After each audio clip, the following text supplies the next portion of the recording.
Turkiyada yashovchi o'zbeklarning eng katta muammolaridan biri soch bilan bog'liq ekan. Chunki sardoshlar hammasini ko'rdim, turklarni pasini oppoq qilib, tepasini o'stirib, boshqa hech qanaqasiga olisha olmaydi.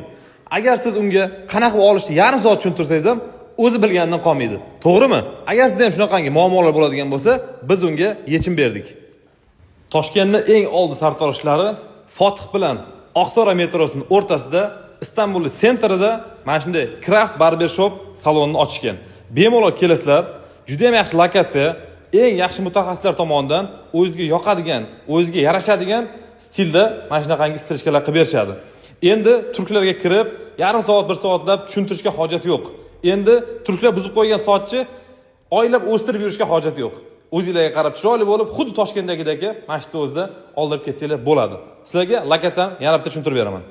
Orqamda ko'rib turganinglar Fotih masjidi. Mana shu masjiddan 50 metr yurganda bizni Craft Barbershop salonimiz joylashgan. Aniq lokatsiyani bilish uchun direct yozinglar, biz sizlarga tashib beramiz.